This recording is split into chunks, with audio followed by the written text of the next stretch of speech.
Cette semaine, il y a eu de l'actu technologique, ça tombe bien, on va en parler avec les technos, c'est le 161e épisode.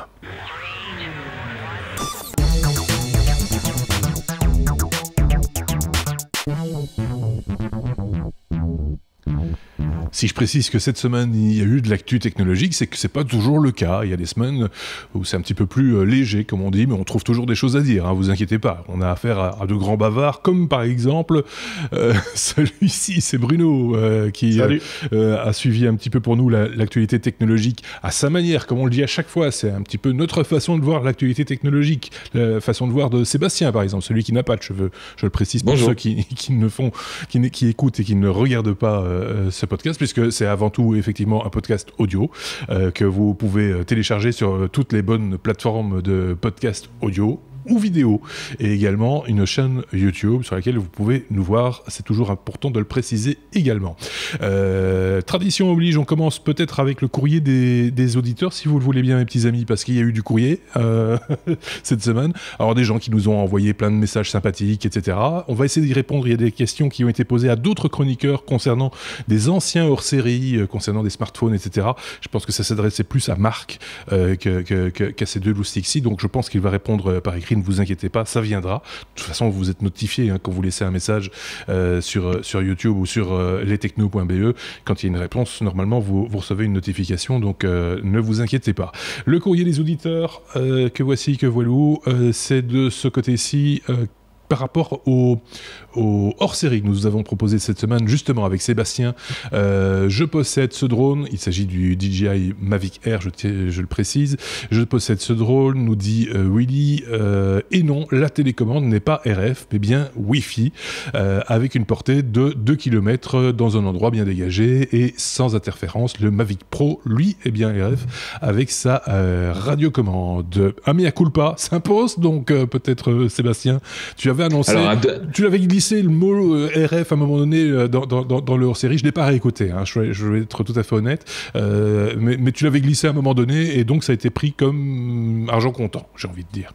Alors, un demi-mea culpa, parce qu'en fait, pour être tout à fait précis, effectivement, il n'y a pas le même mode RF que sur le Mavic Pro, qui a un petit peu un protocole même custom, je crois, à DJI, mais dans le cas du Mavic Air, il y a effectivement le mode Wi-Fi classique, c'est-à-dire que le drone crée un réseau ad hoc, comme on appelle ça, et ensuite vous vous connectez directement à ce réseau ad hoc via votre Wi-Fi, donc vous devez rentrer le SSID du réseau, l'identifiant du réseau dans votre téléphone, et puis éventuellement spécifier un mot de passe, etc. Ça, c'est le mode Wi-Fi. Et puis, il y a l'autre mode qui n'est pas tout à fait du RF, mais qui n'est pas tout à fait du Wi-Fi non plus. Parce que, je ne sais pas si vous êtes au courant, mais le Wi-Fi normal, une portée de 2 km, même en espace dégagé... C'est déjà de la belle performance. Alors que j'ai été regarder sur les spécifications sur le site DJI, ils annoncent même plus que 2 km, je pense, sur ce mode-là. Alors en fait, normalement, la portée théorique, elle est même de 4 km, elle est bridée à 2 km en Europe. Oui, il y a donc, des limitations en fonction des pays. Oui. Voilà, et donc c'est ce qu'ils appellent un mode de connexion Wi-Fi amélioré. Donc ça reste du Wi-Fi aux fréquences Wi-Fi, etc. Mais j'imagine avec des petites améliorations faites maison de chez DJI. Donc effectivement, c'est pas du RF au sens où on l'entend et où on le trouve sur le Mavic Pro. Je me suis peut-être un peu emballé, mais par contre, comme le RF, pour le coup, et c'est pour moi ce qui m'a un peu enduit d'erreur, comme on dit, c'est que en fait, il y a pour le coup dans ce mode Wi-Fi amélioré, il n'y a pas de SSID à rentrer. Il y a pas la connexion se fait toute seule. Il n'y a pas de mot de passe, etc. Donc, est-ce que en interne, tout ça est configuré pour nous, hardcodé quelque part, j'en sais rien. Mais toujours est-il que ça ressemble à du RF, mais c'est pas vraiment du RF. Mais c'est peut-être lié aussi à l'application, qu'il n'y aurait pas moyen de perturber ce pseudo réseau Wi-Fi ou de le pirater. L'application est peut-être pairée avec ton drone. Enfin, je sais pas, il doit y avoir à un moment donné un dialogue qui s'installe entre les deux et qui fait que tout le monde ne peut pas prendre la main sur la télécommande de ton drone, quoi. C'est ça aussi l'idée, quelque part. Hein. Mais j'imagine que comme c'est un Wi-Fi un peu différent, effectivement, le téléphone va pas pouvoir, n'importe quel téléphone va pas pouvoir se connecter avec ce drone. Par contre, quelle est la mesure de protection si jamais un autre contrôleur de Mavic Air est dans les environs et essaye de se connecter en même temps, ça, je ne sais pas. Donc voilà, là s'arrête ma compréhension. Effectivement, j'ai regardé de nouveau en détail les specs, le mode d'emploi et tout. Ils sont assez peu bavards sur les spécifications techniques caractéristique exacte de ce truc-là. Bon, bah, tu te fendras d'une petite bafouille pour la cause en commentaire. Si notre ami n'écoute pas ce début d'épisode, en tout cas, l'information, elle était bonne pour tout le monde. C'est pour ça qu'on en parle également. Il y avait encore un autre commentaire. Enfin, il y en avait plusieurs autres, mais celui-là, je l'ai sélectionné par rapport à l'épisode de la semaine dernière, le 160e épisode, où c'est Jérémy qui nous explique que sur Firefox et Chrome, il y a une extension qui s'appelle Stylish et qui permet d'appliquer des thèmes sur plein de sites comme Wikipédia, Google ou d'autres. Lui, il n'a jamais vraiment adhéré à la nouvelle interface de YouTube et particulièrement au niveau du thème Dark qui y est proposé. C'était justement, oui, on avait parlé de ça, Bruno, je pense que tu t'en rappelles, tu étais là. On avait parlé du nouveau thème Dark de YouTube qui permettait d'assombrir la page pour mieux voir la vidéo. Et c'est une remarque d'un de nos auditeurs concernant ce thème Dark que lui n'apprécie pas particulièrement. Il propose d'autres options. Pourquoi pas, effectivement. Je pense que des plugins Chrome, il y en a plein qui permettent de modifier comme ça le design d'une page. Si vous n'aimez pas le bleu de Facebook, par exemple, je pense qu'il y a moyen de le modifier volontairement ou non volontairement. C'est un petit peu selon les goûts de chacun. On a fait un petit peu le tour de cette question du courrier des auditeurs. Je vous propose qu'on attaque directement notre abécédaire avec les lettres A, comme il se doit. A comme acquisition, Bruno.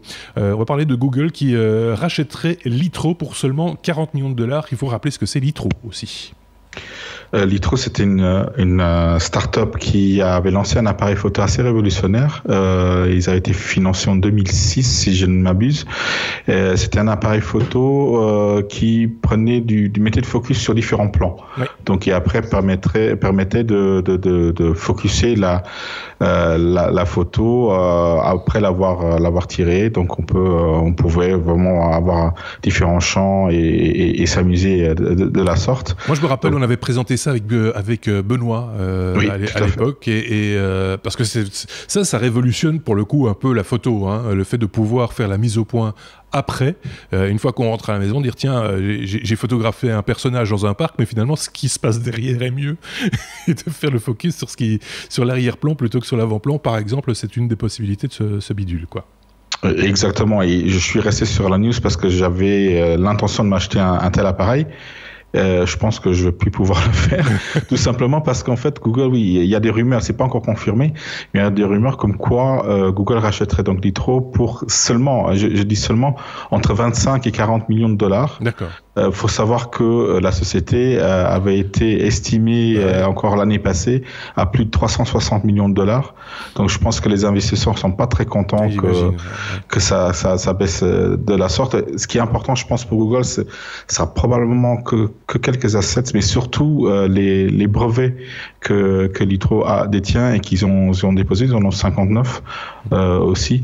Donc tout ça pour quelle utilisation, on ne sait pas trop plus, mais probablement dans la réalité virtuelle où Google voudrait se lancer un peu plus, mais ce ne sont que des rumeurs pour l'instant, donc on ne sait pas encore exactement. C'est quand même dommage pour une telle société qui quand même a investi beaucoup d'efforts et beaucoup d'employés aussi pendant plus d'une dizaine d'années, et si ça passe sur la main de Google, je suis pas sûr que l'appareil en tel quel va survivre, et ils vont juste utiliser la technologie, effectivement. La technologie qui est derrière, ça risque d'être le cas. Pour la bonne suite de cet épisode 161, Bruno, message de service, communication de service, est-ce que tu pourrais moins te tasser et parler plus loin de ton micro? Tout à fait. Donc, voilà.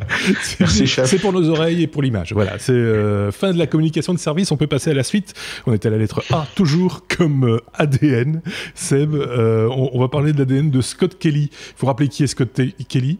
Une ADN qui n'est pas différente finalement de celle de son frère jumeau. Il faut expliquer qui est son frère jumeau et pourquoi tout ça. Pourquoi tout ce ramdam. Voilà, donc Scott Kelly, on rappelle, c'est l'un des deux frères jumeaux, alors des vrais jumeaux, ce qu'on appelle des jumeaux homozygotes, qui comme par hasard sont tous les deux astronautes pour la NASA, et la NASA a profité de l'occasion pour faire des expériences assez uniques, des expériences comparatives entre les deux, puisque du coup, ils partent au départ avec le même ADN. Ouais. Et en l'occurrence, l'un des deux frères, Scott Kelly, celui avec la moustache sur le... non, justement, c'est celui sans la moustache, je crois. Je sais pas, j'arrive pas à les reconnaître. C'est Dupont et Dupont. Donc, l'un des deux, monsieur, sur la photo, pour ceux qui ont l'image, qui a passé 340 jours dans l'ISS. Je pense que c'est celui de droite, parce qu'il a un badge de plus sur sa combinaison. Donc c'est pas faux. C'est pas faux. Donc, voilà. Il a passé 340 jours dans l'ISS, monsieur, ce qui est déjà une performance en soi. C'est pas mal, et du coup, ensuite, ils se sont amusés.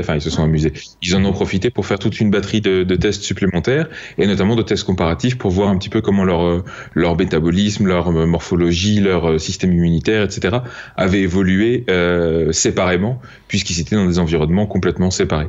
Et alors, le problème qu'il y a avec tout ça, c'est que donc la NASA a récemment publié l'étude comparative, et il en est ressorti que il y avait un certain nombre de différences notoires entre les deux, et tous ces mots ont été un petit peu mâchés et mal compris par certains journalistes qui ont titré de façon un petit peu suggestive, ça y est, Scott Kelly a 7% de son ADN qui est différent de celui de son frère. Alors déjà, juste pour clarifier, si on a 7% d'ADN différent, on est une espèce complètement différente. Oui, c'est ça. L'un est devenu une vache. Ouais, c'est ça. C'est-à-dire que pour vous donner une idée, je crois qu'on partage 95% de notre patrimoine génétique avec les chimpanzés. Oui, c'est ça. Donc, quand on regarde la photo... Ils se ressemblent encore quand même pas mal, hein. Et il y en a pas qui se rattent à l'oreille. Il y en a qui a une plus, enfin, ils ont des têtes un petit peu différentes quand même, mais il y a un air de famille. Voilà, c'est le moins qu'on puisse dire. C'est ça, quoi. Donc, ce qui se passe, c'est qu'en fait, ce sont pas leurs gènes qui ont changé, c'est pas le code génétique qui a changé, mais c'est ce qu'on appelle l'épigénétique, c'est-à-dire l'expression de ces gènes et l'inhibition ou l'activation de certains gènes dans la création de protéines. Donc, c'est vraiment l'expression des gènes qui a changé, ce qui est un peu normal puisque finalement l'environnement était tellement différent. Hein, on parle d'un pesanteur, on parle d'une consommation d'oxygène différente. Bien sûr. On parle d'une alimentation complètement différente, une activité physique complètement différente. Donc pendant presque un an. Donc, et pendant presque un an, exactement. Donc forcément, ça a des changements. Ouais. Et tout ça, ça montre aussi à quel point le corps est capable de s'adapter à ces conditions. Mais voilà, moi, ça m'a fait sourire dans le sens, encore une fois, où il aurait suffi pour les journalistes qui ont répandu cette nouvelle de croiser leurs informations en interviewant, je sais pas, au hasard, un généticien pour s'assurer est-ce qu'ils avaient bien compris le papier ou pas. Mais non, il n'y a pas eu de vérification. C'est sorti comme ça, et du coup, les gens enfin voilà, ça a fait les gros titres, et encore une fois, ça a dû vendre du clic, mais au final, beaucoup de publications étaient obligées de faire des démentis et des errata en disant non, mais c'est pas vrai, en fait, on s'est trompé, etc. On est quelques-uns, alors on n'est pas plus malins que les autres, hein, soyons clairs, mais de temps en temps, c'est tellement gros quand on a une information comme ça qui circule, mais non, enfin, ça donne envie de presque en étrangler un pour voir ce qui va en sortir, mais c'est quand même très, enfin, sortir ça comme ça de but en blanc, il faut pas très bien savoir ce que c'est un code génétique, ce que c'est l'ADN, etc. Donc on peut comprendre qu'on perde un peu de poids, mais qu'on perde 5% du code génétique, qu'on devienne une vache ou un chimpanzé, ça n'est pas possible. Donc, ce qui est dommage en plus, c'est que ça cache complètement les intérêts réels de l'étude. Là, par exemple, ça montrait que les effets étaient durables. Il y a d'autres effets comme une perte de vision ou un étirement du squelette. Tout ça, on a démontré que ça avait tendance à se régresser, en tout cas dans pas mal de cas, à revenir à la normale. Mais ces changements-là ont l'air de durer, donc c'est très intéressant, notamment pour les futurs voyages vers Mars qui vont durer au moins 18 mois aller-retour. Tout ça va donner des infos intéressantes. Tout ça est toujours très intéressant. Nous, on est passionnés par ça. Je sais pas vous de votre côté, mais nous, on aime bien toutes ces informations qui concernent l'espace. La lettre A, toujours et encore. A comme Audible, Bruno. Audible, la plateforme audio de Amazon, disponible maintenant sur Sonos.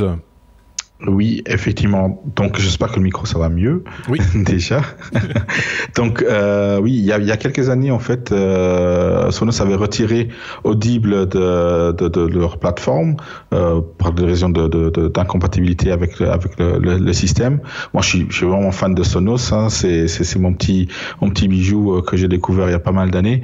Et Audible est donc effectivement, comme tu l'as dit, un produit d'Amazon. Et on était un peu surpris de par le revoir assez rapidement sur Sonos, surtout que Amazon pousse un petit peu Alexa sur Sonos aussi. On attend toujours d'ailleurs la disponibilité d'Alexa dans nos contrées dans la langue de Molière, on va dire. Oui.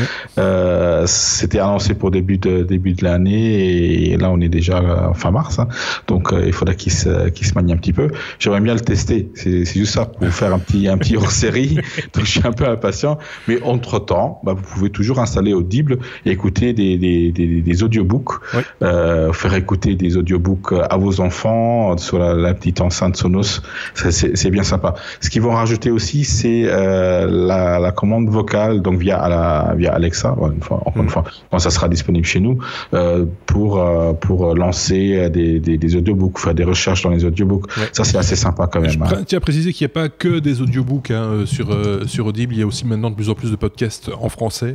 D'ailleurs, pour être précis, ça commence à s'alimenter petit à petit. Donc voilà, si vous avez envie d'écouter des choses un peu différentes, pourquoi pas finalement Audible sur les haut-parleurs Sonos. Bruno. Oui, petite précision. Donc pour lancer un petit peu le produit, il donne deux crédits, donc deux livres gratuits si vous enregistrez pour une phase de test. Donc profitez-en pour découvrir cela. Il n'y a pas que la musique dans la vie, il n'y a pas que YouTube dans la vie, il y a aussi les podcasts et les audiobooks. Ben voilà. Effectivement. On peut passer à la lettre B. Ah bah oui, Sébastien est là. Donc B comme blockchain, évidemment. Comment est-ce possible de passer à côté ? Non, mais c'est vrai. Ceci dit, on en parle aussi quand Sébastien n'est pas là. D'ailleurs, on avait parlé il y a quelque temps des élections en Sierra Leone qui étaient contrôlées, enfin les élections informatisées, qui utilisaient la blockchain. On est assez fiers de pouvoir l'annoncer. Enfin, en tout cas, on trouvait ça plutôt pas mal. C'était une bonne idée. On avait fait ça un petit peu, on avait comparé avec le mode d'élection électronique chez nous en Belgique, qui est beaucoup moins sécurisé qu'on ne l'imagine. Et apparemment, c'est pas le cas, ou pas vraiment, ou quoi. On a menti ? On a dit des bêtises ? Alors, tu as voulu nous étrangler ? Alors déjà, je tiens à préciser que quand je prépare mes chroniques, je fais attention à ce qu'il y ait au moins la moitié de mes sujets qui ne soient pas liés à la blockchain. Maintenant, j'ai compris. Oui. Ensuite, en fait, le thème de toutes mes chroniques cette semaine, c'est un peu les fake news. Vous allez voir pourquoi. Donc là, ici, ce qui s'est passé, c'est qu'effectivement, donc la semaine dernière, dans l'épisode 160, on a parlé de cette fameuse élection en Sierra Leone qui était qui était vantée dans la presse, ouais, comme étant la première élection nationale qui utilisait la blockchain, qui s'appuyait sur la blockchain. Et c'est une élection présidentielle, donc qui a eu lieu le 7 mars. Et il y a eu une grosse couverture presse autour de ça, et notamment qui parlait beaucoup de la société suisse Agora, qui prétendait avoir utilisé sa technologie pour compter les votes et garder un audit de tout ça. Et en fait, il s'est avéré, après vérification, que tout ça était complètement faux. Ah.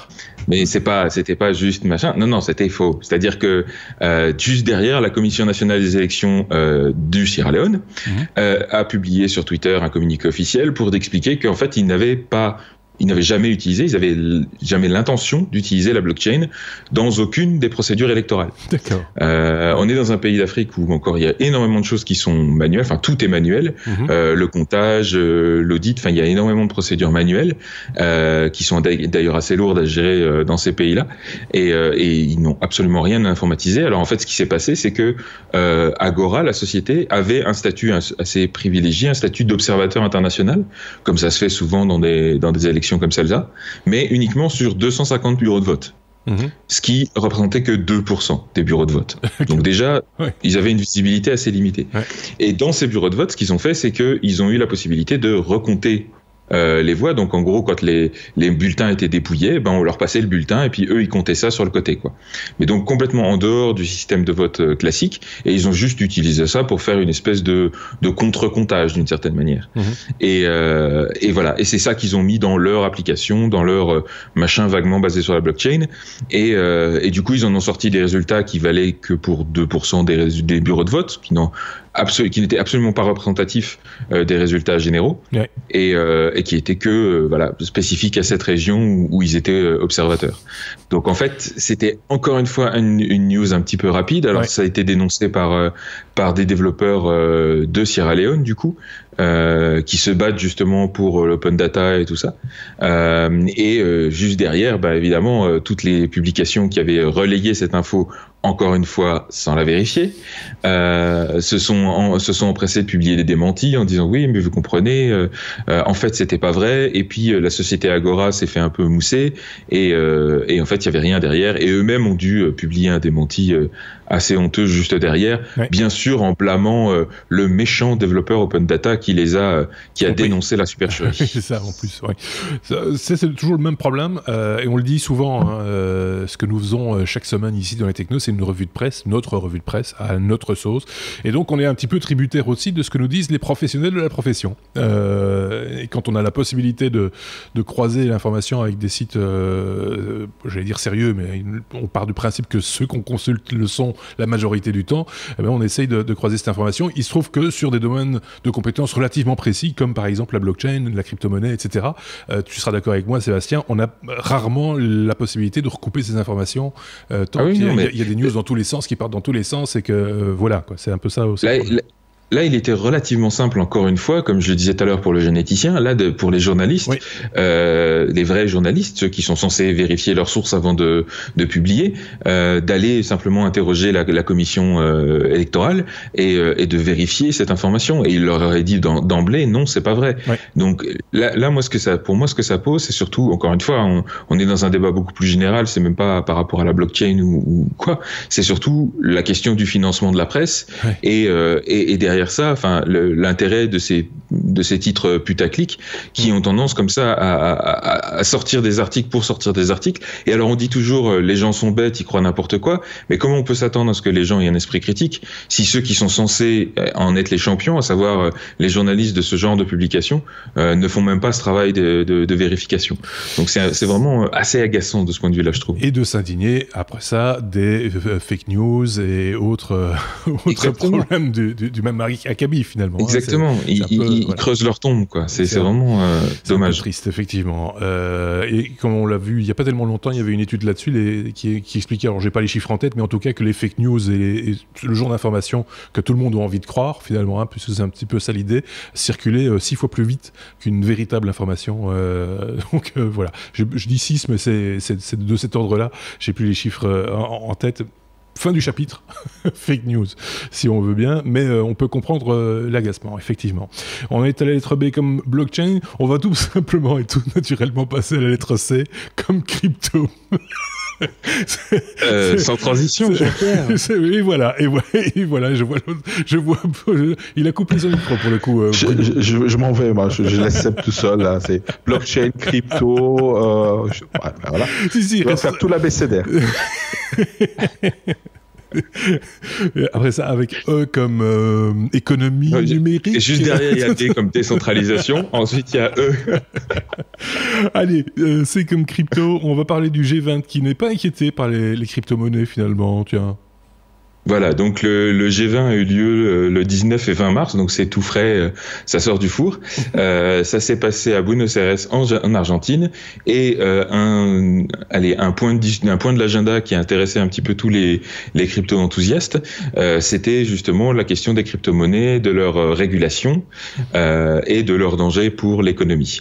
Donc il y a plusieurs éléments d'information qui sont sortis de ça. Un premier qui est presque un peu surprenant, c'est que très peu de pays sont finalement inquiets du danger des crypto-monnaies pour l'économie, parce que selon eux, ça représente moins de 1% de l'économie, et donc c'est pas si dangereux que ça, en tout cas pas pour l'instant. À surveiller, mais voilà. Et le deuxième critère, et le deuxième élément qui était particulièrement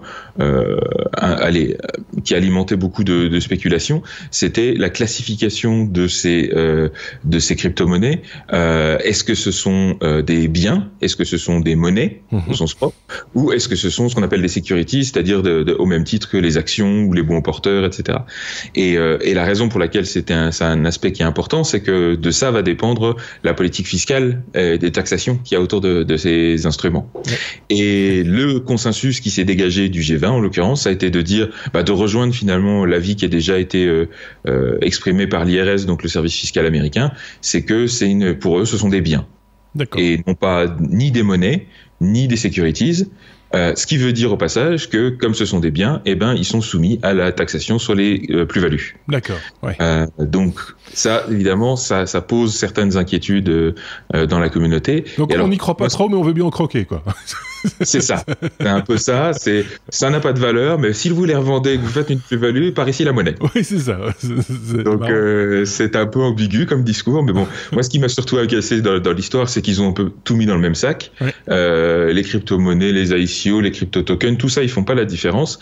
Contrairement, par exemple, à la Suisse qui a récemment édité aussi une petite série de guidelines et qui eux font bien la différence entre les crypto-monnaies, les tokens fongibles, les tokens non fongibles. Tout ça, c'est de la crypto, mais avec des formes très différentes. Et même au sein des crypto-monnaies, entre le Bitcoin et le Dash, par exemple, il y a des caractéristiques complètement différentes qui en font aussi des instruments complètement différents, qui devraient même presque pas être soumis à la même régulation.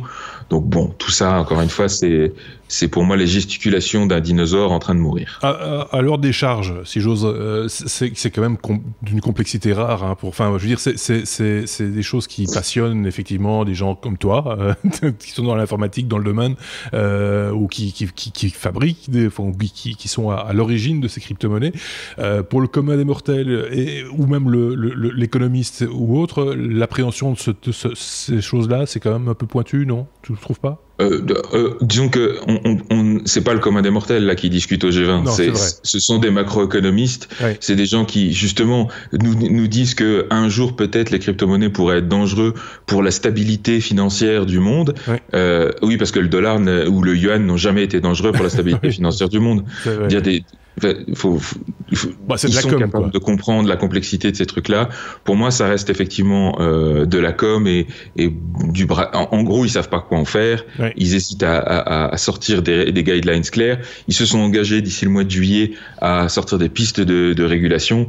Mais de toute façon, allez, quand on connaît effectivement comment ça fonctionne, pour moi, tout espoir de régulation de fond est tué dans l'œuf, parce qu'encore une fois, c'est une régulation, c'est centralisé.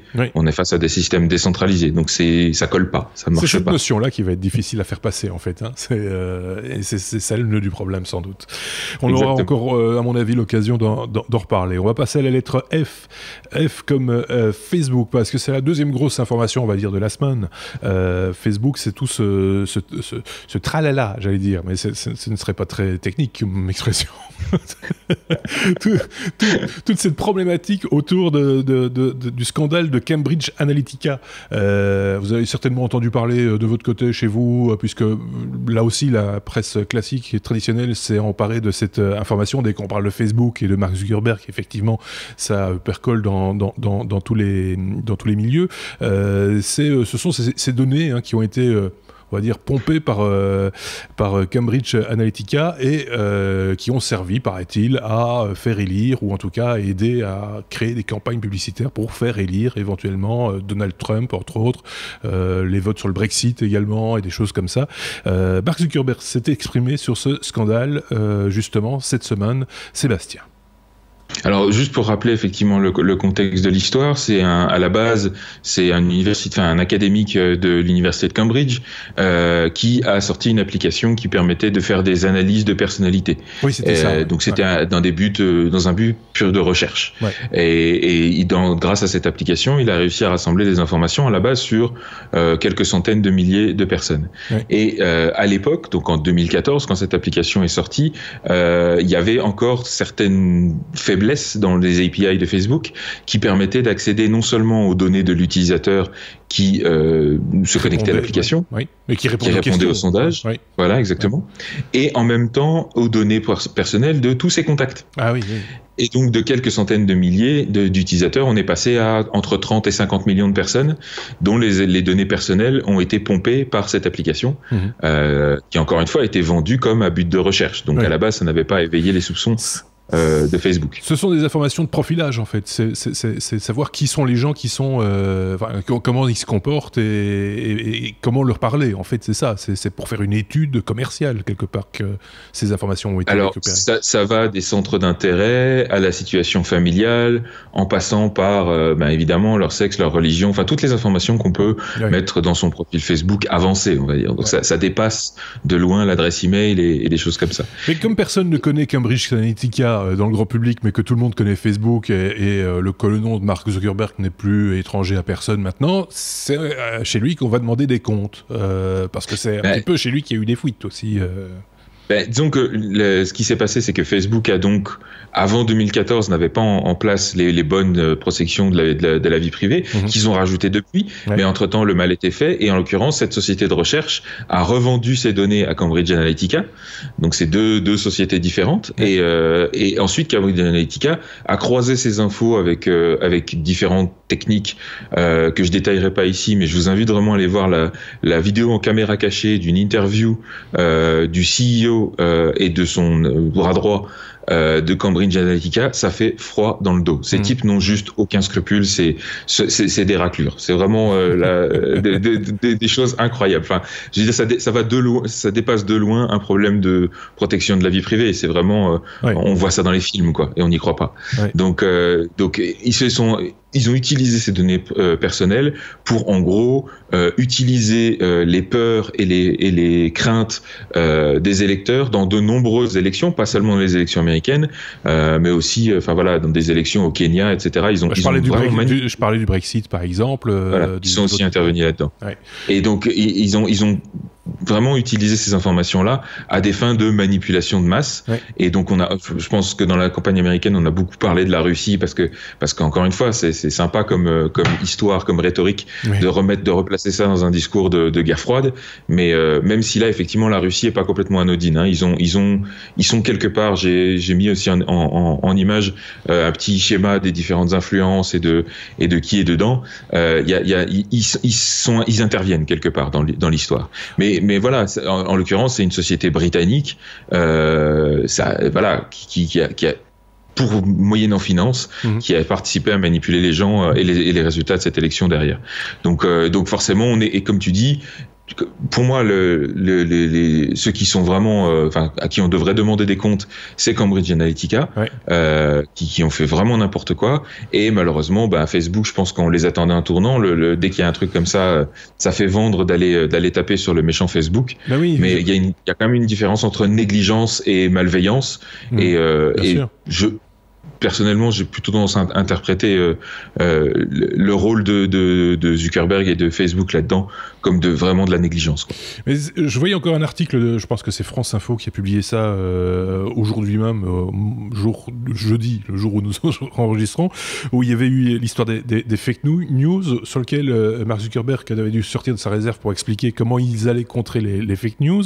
Les ingérences russes, tu en as parlé, là aussi, c'est un pavé dans le jardin de Mark Zuckerberg qui est maintenant Cambridge Analytica, et trois fois des explications et qui n'ont pas l'air de convaincre beaucoup de monde finalement. Non, c'est vrai, c'est pas évident de convaincre parce qu'encore une fois, ils sont responsables de beaucoup. Ils ont quand même 3 milliards de comptes utilisateurs à protéger. C'est excessivement compliqué et entre guillemets, c'est un petit peu la faute à la centralisation de leur truc. Ouais. Du coup, la responsabilité est énorme. Elle va de pair avec le pouvoir dont ils disposent. Donc de fait, on en attend beaucoup plus d'eux que de n'importe quelle autre société, et se ranger juste derrière un oups, on s'est planté, on fera mieux la prochaine fois, c'est pas forcément le plus convaincant, quoi. Donc c'est évident que il va falloir aller plus loin que ça. Ouais. Facebook, ça a quand même, c'est des pépettes, hein. Mais c'est pas que des pépettes pour Facebook, c'est aussi pour ceux qui arrivent à se servir de Facebook quelque part. C'est quand même un gros nid à informations. C'est toutes ces informations. Moi, je me rappelle de ça il y a quelques années, au début de Facebook, il y avait un chroniqueur, je sais plus sur quelle radio en France, qui avait fait la liste de toutes les choses que la CIA maintenant connaissait, ou le FBI aux États-Unis avait comme information, ou la NSA sur votre âge, sur vos habitudes de consommation, etc. Et en plus, et il terminait en conclusion, ce sont les gens eux-mêmes qui donnent les informations à Facebook, et donc forcément, ce qui est sur Internet est disponible finalement à un moment donné à tout le monde, quoi, hein. Je grossis le trait, mais c'est un peu ça l'idée. Ayez peur, les gens. Juste une petite remarque, vous avez vu dans cette news, pas un mode blockchain. Non, mais j'ai senti que tu critiquais l'aspect centralisé de Facebook. Ça, hein, Bruno est d'accord avec moi, il l'a senti également, donc tu verrais bien un Facebook décentralisé, un Facebook blockchain.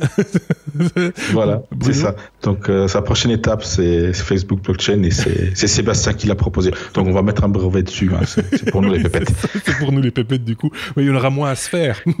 Ah bah oui, c'est ça, forcément. Donc ça perd un peu de son sel, j'ai envie de dire. On en est à la lettre F comme Facebook, I comme IBM, Watson. On aurait pu le mettre à la lettre W comme Watson, mais à la lettre W, on a d'autres trucs. Donc on le fait à la lettre I comme IBM, Bruno, pour parler de IBM Watson qui est intégré aux librairies Core ML d'Apple. Il faut que tu nous expliques un petit peu tout ce bazar. Mettre tout ça un peu dans le contexte, effectivement. Donc IBM Watson, déjà, c'est quoi? C'est une intelligence artificielle. En fait, c'est une machine qui vous répond quand vous posez une question dans un langage naturel, donc pas forcément quelque chose de programmé. C'est du deep learning, donc c'est contextuel, et c'est des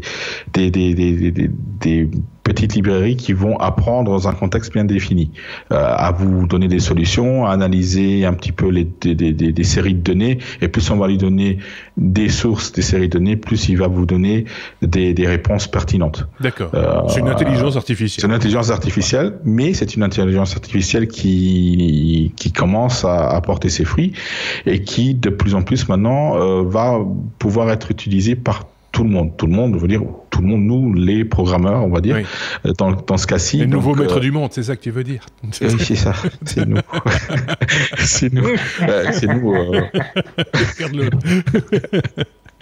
Donc, et Apple mise là-dessus aussi. Il faut pas oublier qu'eux aussi, ils ont une intelligence artificielle qui est quand même un nom que tout le monde connaît, Siri. C'est eux qui ont un petit peu démocratisé cela. Mais IBM Watson va beaucoup plus loin. Siri, c'est très scripté. Il n'y a pas d'intelligence artificielle derrière. C'est juste des questions-réponses sur des choses que Siri sait donner comme information. Ici, IBM Watson peut a priori donner des réponses dont il n'a pas été programmé en faisant des analyses sur des inputs d'êtres humains, donc au niveau de la conversation, ou sur des inputs de sources diverses comme Slack, comme des news sur différents sites. Donc tout ça, ça va bien au-delà de juste donner une réponse pour laquelle on a été programmé. Et donc Apple a annoncé aujourd'hui d'ailleurs que ces librairies Core ML permettraient donc de communiquer avec IBM Watson, et donc d'avoir tout ce processus intégré dans des applications qui tourneront sur votre smartphone, sur votre iPad, qui vont permettre de donner d'avoir ce cycle d'apprentissage à IBM Watson et de forcément avoir après une intelligence artificielle assez poussée dans un domaine bien précis qu'on a nourri avec nos propres données. Donc de là à imaginer des applications, ça les développeurs vont bien vous en sortir pas mal, en ayant ces outils-là. Donc c'est vraiment des API simples à utiliser. Donc on va pas devoir programmer grand-chose, on va juste faire appel à des fonctions, nous simples développeurs, et on va avoir derrière un outil, une intelligence artificielle qui va nous donner des résultats en fonction de ce qu'on donne de ce que l'utilisateur va donner comme input plutôt. Moi, ce que je retiens surtout comme information, c'est ce rapprochement, entendons-nous, cet accoquinement entre IBM et Apple quand même, hein, parce que historiquement, c'était pas gagné. Comme quoi, il faut jamais dire jamais. Je vois Sébastien opiner du chef, mais c'est vrai, quelque part. Hein. C'est ça, les ex-ennemis jurés qui tout d'un coup fricotent ensemble. Oui. Certains diront que Steve doit se retourner dans sa tombe. Oui, mais enfin bon, en même temps... oui, mais non, on est d'accord. On n'est pas du tout dans les mêmes contextes et c'est pas les mêmes personnes non plus. C'est pas les mêmes personnes. Voilà, c'est pas du tout la même chose. Bruno, on reste chez toi et on reste à la lettre I comme IBM Watson parce que c'est pas la seule nouvelle à ce sujet, puisque maintenant on peut aussi nous, tu disais les programmeurs, etc. Mais moi aussi, je peux jouer avec Watson au travers d'IFTTT. Voilà, et effectivement, IBM Watson a le vent en poupe. Donc, en même temps, ou quasi en même temps, j'ai reçu la news dans le laps d'un quart d'heure que donc IBM Watson est intégré et on peut l'utiliser directement maintenant aujourd'hui, là, à l'heure où on enregistre, dans If This Then That, TTT, if this then that, comme ils appellent ça un device ou une applet, ils appellent ça. Donc où on pourra communiquer avec en faisant des actions en communiquant avec donc l'intelligence artificielle d'IBM. Là non plus, on ne sait pas trop comment on va pouvoir faire cela évoluer, mais ça va ouvrir des portes, on va dire, et toutes ces interactions là, des utilisateurs lambda comme tout le monde, des développeurs, va faire grandir encore cette intelligence artificielle qui est déjà vraiment en devenir d'être une des plus intéressantes pour le futur proche. Oui. Rappelons rapidement que IFTTT, c'est une espèce de hub qui interconnecte différents types d'applications, des mails avec des flux RSS, avec des tweets avec des Facebook Live, avec des machins. Enfin voilà, on peut tout faire communiquer, mais également des objets connectés. Par exemple, un réveil ou une lampe sur la réception d'un email ou d'une information spéciale dans un flux RSS, enfin plein de choses comme ça. C'est assez ludique en plus à mettre en place, donc si vous ne connaissiez pas encore, n'hésitez pas à aller jeter un petit coup d'œil. En tout cas, nous, dans l'article sur lestechno.be, on vous a mis la source, évidemment, puisque toutes les sources, on les partage avec vous. Vous pouvez poursuivre les recherches, entre guillemets, par rapport aux news dont on vous parle chaque semaine. On vous donne la source ou les sources d'informations sur lesquelles nous nous sommes basés pour vous parler de tout ça. On est à la lettre L. Quelle est... Oh tiens L comme Ledger Nano S. Vous savez, c'est ce... J'ai Bruno qui se casse. Il est parti, voilà. Reviens, Bruno. C'est le wallet, le porte-monnaie virtuel qui permet de stocker ces fameux bitcoins ou ces Ethers ou toute autre crypto-monnaie. Des chercheurs démontrent les faiblesses du Ledger Nano S qu'on avait pourtant vendu à tout le monde comme étant le truc le plus sécurisé de la Terre, ou presque. Alors, nous y compris, hein, et c'est pour ça que je voulais quand même couvrir cette news, qui au passage c'est la troisième et dernière news sur la blockchain. C'est que on avait fait un hors-série il y a quelques mois de ça, avec Xavier sur le Ledger Nano S, donc ce petit wallet hardware qui permet de stocker ses comptes de crypto, ses bitcoins, ses Ethers, etc. Et à l'époque, on avait insisté sur le fait que quand vous achetez de la crypto-monnaie sur une plateforme d'échange comme Coinbase ou autre, il est très important tout de suite de les sortir de là, puisque ces plateformes d'échange-là sont exposées, elles sont centralisées, donc elles sont hackables, et en général, quand il y a des vols, c'est là que ça se passe. Donc, si vous voulez pas vous faire voler votre crypto, il vaut mieux la rapatrier quelque part de beaucoup plus sécurisé, comme ces petits wallets hardware. Et effectivement, il y a quelques semaines de ça, il y a eu déjà une première news comme quoi il était possible de attaquer non pas la clé USB, mais en fait de substituer l'adresse du destinataire d'un transfert d'argent dans l'interface web du bazar. Et donc, d'une certaine façon, de voler l'argent de manière indirecte. Et ça avait déjà été démontré. Et effectivement, à l'époque, tout ce qu'on avait dit, c'était il suffit de faire attention que l'adresse du destinataire, quand vous faites un transfert, correspond effectivement à la personne à qui vous voulez envoyer de la crypto. Maintenant, le souci qui a été révélé ici par un chercheur en sécurité, il est beaucoup plus inquiétant, puisqu'il a démontré qu'il était possible de truquer le matériel de la clé elle-même, non pas pour aller piquer, pour aller attaquer les clés privées qui elles sont bien protégées dans une petite puce sécurisée, mais par contre pour changer ce qui est affiché à l'écran et comment les boutons fonctionnent. D'accord. Et donc, du coup, de manière indirecte, en fait, l'astuce, c'est que si votre clé, elle est interceptée sur le chemin entre Ledger et chez vous, puisque vous la livrez, et que quelqu'un arrive à changer quelque chose dedans, ou même si votre femme de ménage vous subtilise votre clé, ce qu'on appelle les Evil Maid Attack, si elle vous suit, c'est vraiment le nom en sécurité du truc.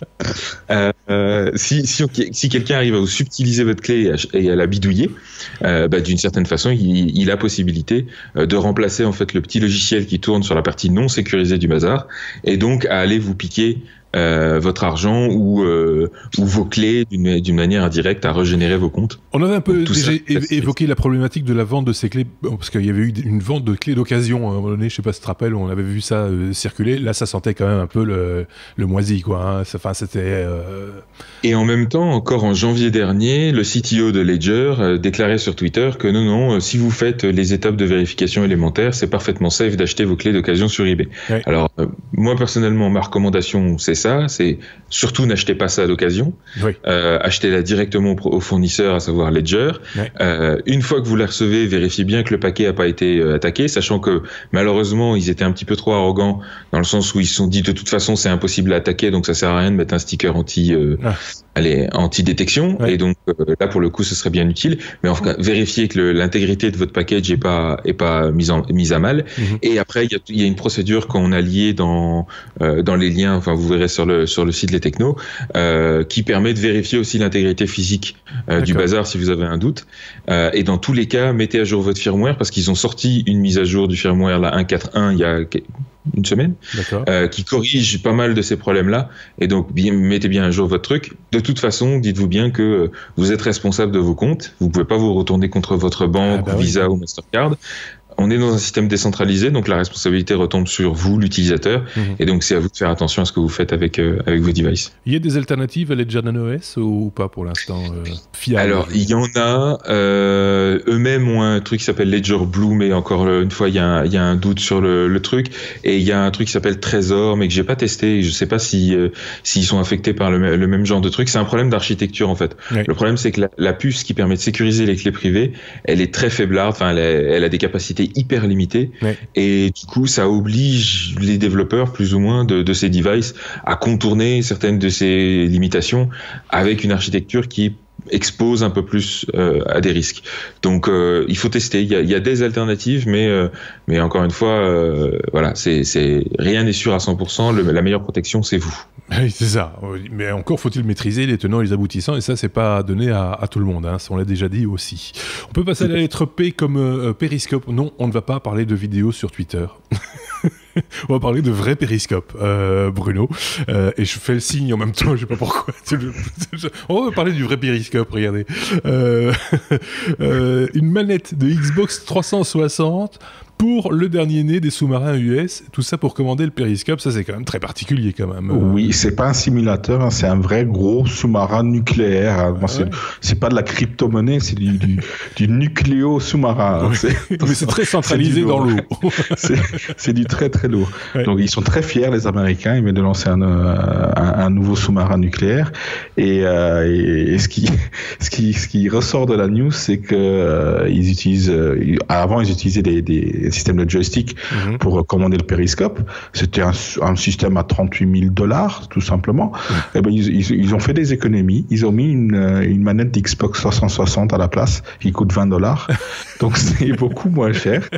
Et si ça tombe en panne, on la remplace. L'acheter simplement dans n'importe quel magasin de l'électroménager où on trouve des Xbox. Ouais, donc sous la banquise, ça va être compliqué d'aller chercher une nouvelle manette. Ouais, mais les autres joysticks à $38,000, ils tiennent pas mieux. Hein, donc voilà. Bah oui, donc et l'autre avantage, c'est que apparemment, donc les jeunes qui mettent aux commandes de ces périscopes, ils sont déjà habitués à utiliser une manette 360. Donc ça sera très simple. Hein, maintenant, ils vont mettre une manette bientôt aux commandes des torpilles et tout. Mais c'est ça. J'imagine trop le soldat de la Navy américaine qui est là, piou piou piou piou piou. Et Jean-Pierre, t'es en train de contrôler le périscope. Ouais, mais bon, j'imagine. Non, mais c'est vrai que le truc, c'est que ils ont déjà cette maîtrise. Bientôt, ils vont te faire vraiment des sous-marins qui sont pilotés par une application sur smartphone du bout du pouce, quoi. Tu vois, parce qu'ils sont habitués. Tu veux dire comme des Reapers? Vous savez, c'est drôle. Qui sont juste pilotables qui tuent des gens juste avec un joystick. C'est un peu ça l'idée. Par exemple, pas comme Tinder. Tu vas aller à droite. Non, c'est quand même rigolo comme information, mais on est sûr de ça ou c'est juste encore une fake news? On s'est fait avoir et la semaine prochaine il va falloir faire un démenti? Non, c'est sûr, c'est pas une fake news. Après, je suis pas allé contrôler moi-même dans le sous-marin, hein, donc j'ai pas ce contrôle-là, donc effectivement. Mais non, c'est sûr. Mais après, c'est très logique. Hein. Ils utilisent un appareil qui a priori fonctionne, qui a été éprouvé. C'est juste une commande avec deux joysticks pour commander un périscope. Après, c'est pas tout le sous-marin. Hein. C'est juste le périscope. C'est eux qui montent. Voilà. Donc, non, mais c'est vrai. C'est pas le truc le plus, c'est pas hyper sensible et en même temps, je pense qu'il y a c'est une façon de faire. Ceci dit, on retrouve des manettes de Xbox dans plein de process. Hein. Moi, je l'ai vu utiliser justement pour commander des tourelles, non pas de mitrailleuses, mais de caméras, les caméras pan tilt, parce que c'est vrai que beaucoup d'utilisateurs maîtrisent mieux, on va dire, ce type de télécommande, d'autant plus qu'elles sont souvent beaucoup mieux étudiées que celles qui ont été fabriquées par le fabricant. Je pense à Sony, Panasonic et des choses comme ça, où ils font des trucs très solides, très robustes, tout ce que vous voulez, très chers aussi, mais qui sont juste totalement inutilisables, en tout cas de manière ergonomique et autre. Alors que là, ça a été pensé pour être rapide sur la balle, comme on dit, et donc forcément, c'est toute une recherche qu'il ne faut plus faire, puisqu'elle a été faite. Il y a des gens qui tuent déjà avec ça, enfin qui jouent déjà avec ça, qui font courir des plombiers, enfin voilà. C'est ça. On en parlera plus tard des plombiers. On va en reparler des plombiers justement. Sébastien voulait rajouter un truc, me semble-t-il. Moi je trouve surtout intéressant le choix que finalement c'est soit une manette de Xbox 360. Oui. C'est-à-dire l'ancienne génération, le truc qui a été conçu il y a plus de 10 ans, etc. Ouais. Ça illustre bien aussi la lenteur des cycles de design de ce genre de technologie, où ils auraient pu utiliser, je sais pas moi, une manette de PS4, le pire. De Xbox. Non, c'est japonais. Ils peuvent pas. Oui, il y a ça aussi. C'est des Américains. Ils doivent utiliser américain. Mais ceci étant dit, ils auraient pu faire pire. Et dans un sous-marin, c'est criminel d'utiliser la Kinect.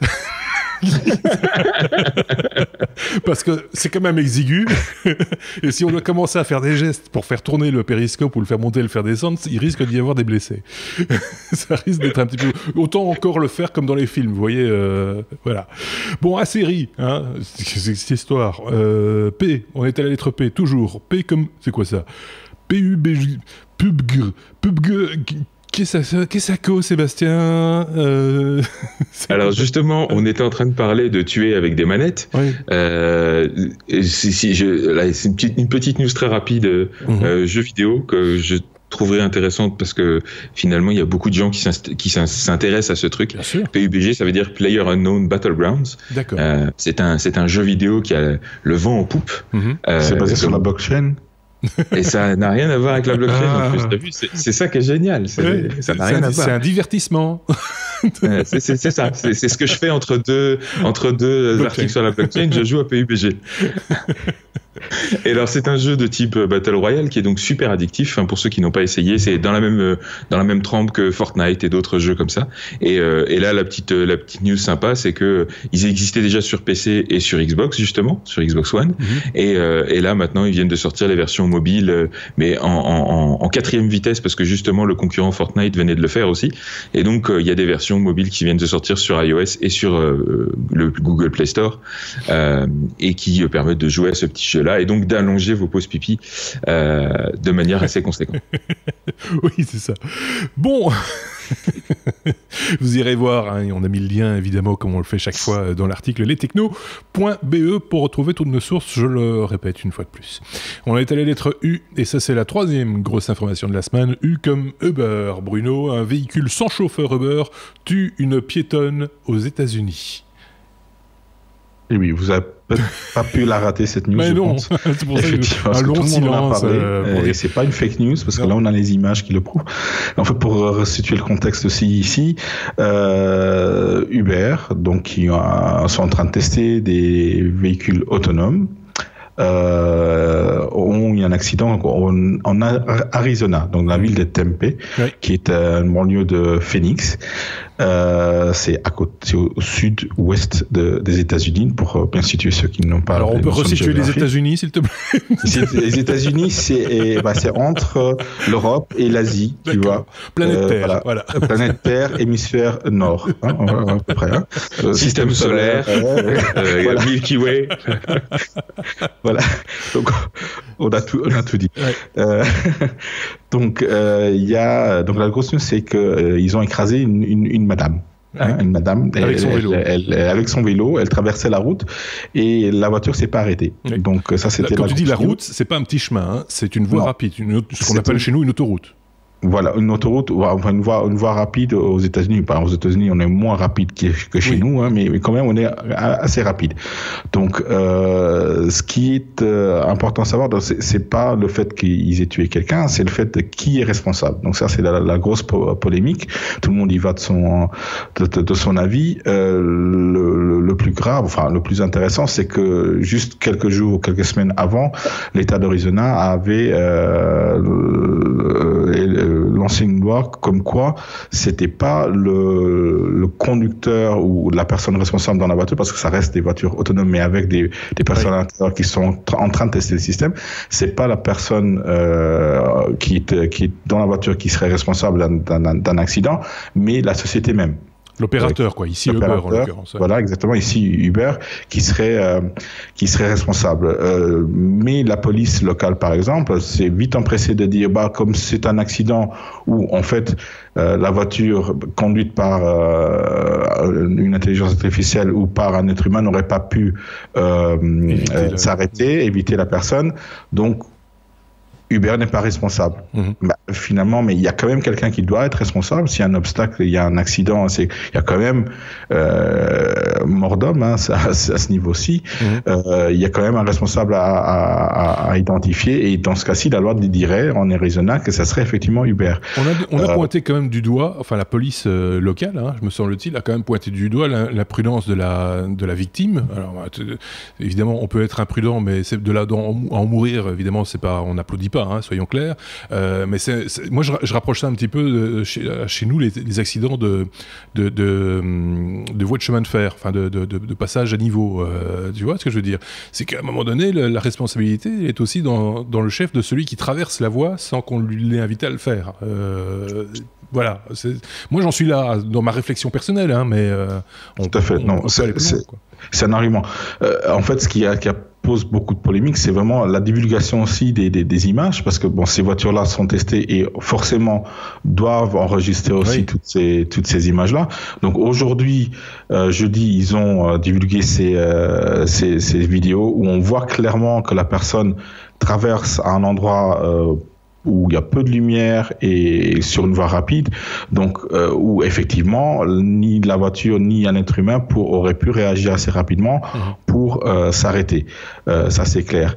D'autre part, ils ont aussi divulgué la caméra qui filme l'opérateur à l'intérieur, la personne, qui elle par contre n'était pas du tout ou presque pas du tout attentive à ce qui se passait autour d'elle.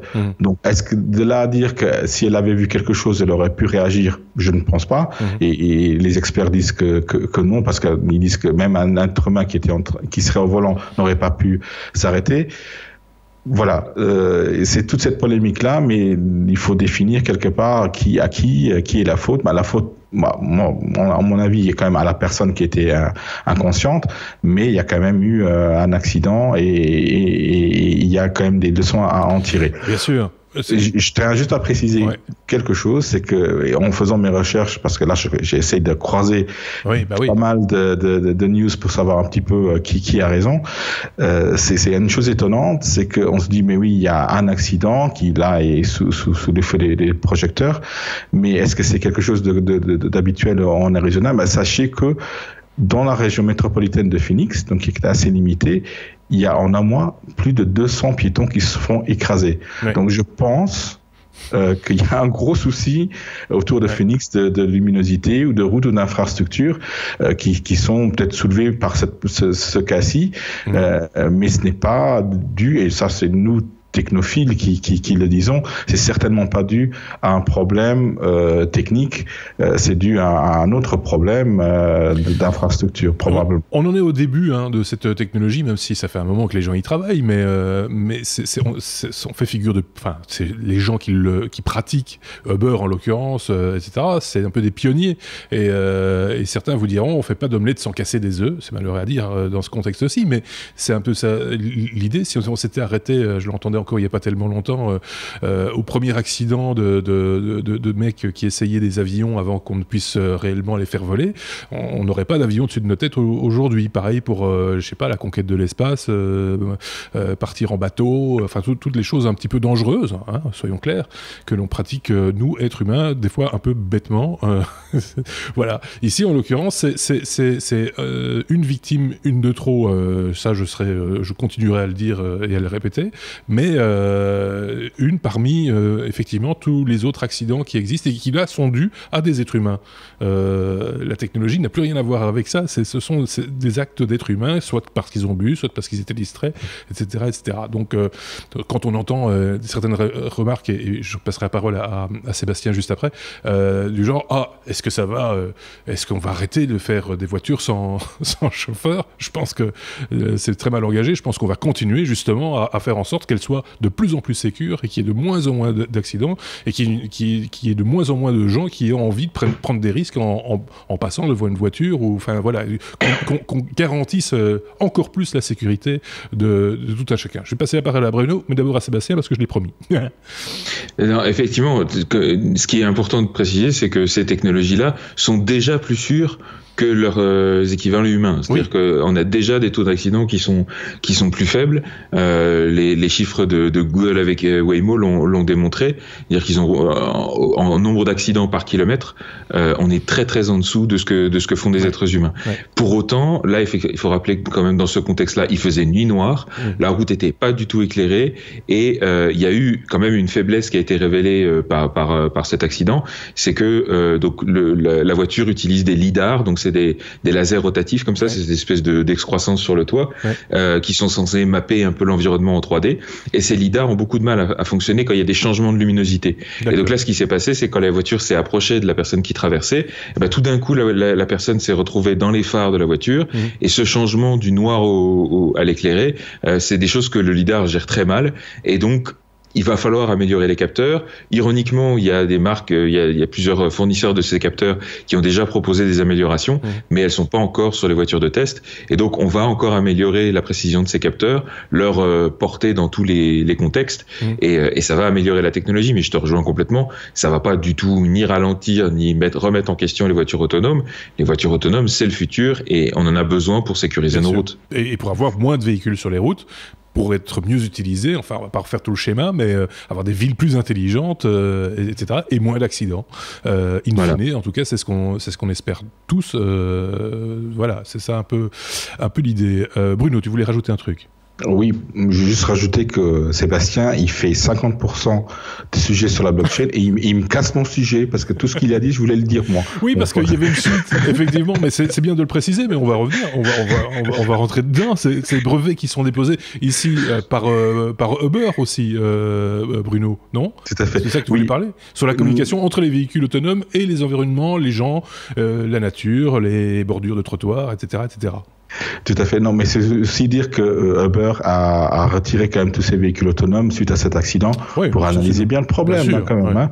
Mais ce qui est un peu ballot, c'est que l'accident, il est arrivé dimanche, dimanche 18 mars, et que le 16, ils ont déposé des brevets sur justement la communication entre un véhicule autonome et son environnement, entre des piétons, par exemple.